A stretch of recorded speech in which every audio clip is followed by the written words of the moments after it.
guys, welcome back to the Midnight Mod Garage. After a little hiatus, there's some things that you may have missed.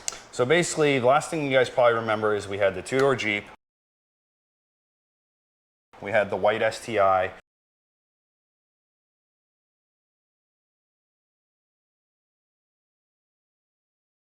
And we had the X3 M40i BMW. So we've gotten rid of a bunch of those. The first thing we had to do to appease my wife, because she couldn't stand a two-door Jeep due to the space, and that's it, everything else was great, was we traded in the Jeep and the STI, because I needed something that doesn't cost a fortune to make fast, for a 2021 Jeep Gladiator Sport Oscar Mike Edition. So of course I needed a car because now we're driving the X3 and a Gladiator. So we traded in the X3 because we were getting out of the lease, and with Corona prices the way they are, I wanted to truly get something that was a good bang for my buck. And there's only one vehicle I know of where you can make it very fast for very cheap. It's got 4 doors, you can fit the kids, you can throw stuff in the back, and that is a 2019 MK 7.5 Golf R DSG. And so here it is, a car we know and love very much, the 2019 Mark 7.5 Golf R in Lapis Blue. So as we have zero patience for stock cars, here are some projects that just couldn't wait for the cameras to be charged. So one of the first things to wear out with regular daily driving are your tires. And what do you do when you need new tires? That's right, 18-inch gloss black 18s from APR. So the next thing that needs to be improved on any sport car that's slotted for spirited driving is the stopping power. Enter new track and street performance brake pads from PowerStop with new slotted and drilled rotors topped off with Hawk Racing brake fluid. And finally, with the functioning ABS version 2 front splitter from Aerofab, the Golf R was starting to look menacing.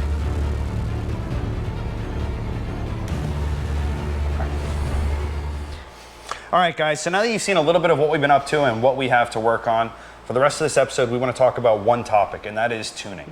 So our industry leader is going to throw a lot of numbers at us. Numbers that you're not going to get and numbers that we're certainly not going to get. That with humidity levels and imperfect conditions and with our non-scientific testing, these are what real world results are going to equate to. You guys have experienced it. You look on YouTube, you look on the forums, and so you've got so-and-so name saying, yeah, with a stage 193 octane tune, you're going to achieve a 3.90 to 60 in a Golf R, and yet for some reason, there's a ton of videos out there where people are not able to achieve that. They're wondering, what else do I need to do? And the truth is, sometimes you don't need to do anything. There are environmental factors that are going to affect it. And a lot of you tuners out there already know this, but there is temperature. What's the humidity level? What is your DA? What's your elevation? You know, here in Florida, we're at sea level or just about, and so that's a benefit for us, whereas in Denver, you're at 5,000 feet above sea level. Additionally, the humidity plays a factor, and this is regardless of whether you have an intercooler or a decent breathing system. Unless you're using nitrous or water meth, you're not going to create those cold effects that you will get when it's 40 degrees out.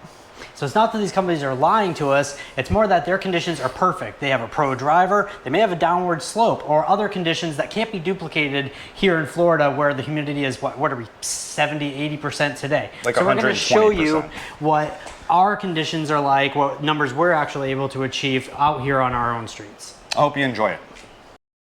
All right, so here's the Golf R doing a stock pull in the midday heat.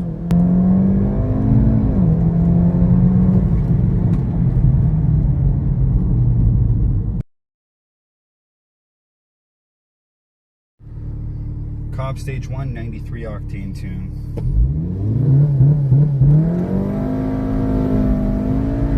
$30, $60,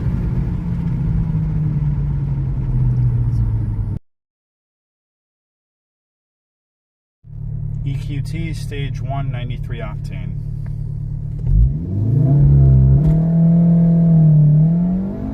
$30, $60,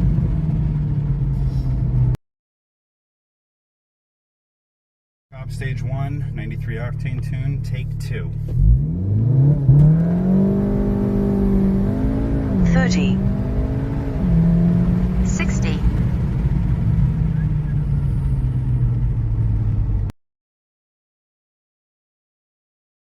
And so here's Mike doing a night pull on his own, with no passenger in the car, and the temperature dropped from 88 to 73. That's a full 15 degrees difference. 60.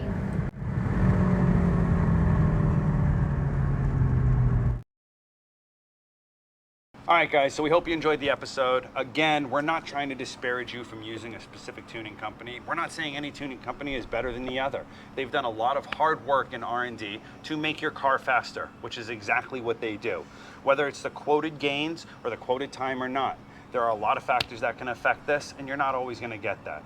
But I do want to give a shout out to Cobb and EQT. I've been using them for many years. I really appreciate everything they've done. And you guys, keep this in mind when you are tuning, depending on whatever times it is you are getting. All right, so why don't you like, share, and subscribe? And with that, get in the garage, get dirty, and stay tuned. We'll see you soon.